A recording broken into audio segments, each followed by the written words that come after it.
భయపడకుము, దేవుని వలన నీవు కృప పొందితివి. లూకా సువార్త 1:30.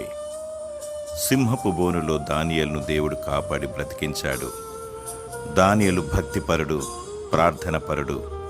నీ భక్తి నీకు ధైర్యం కలిగిస్తుంది.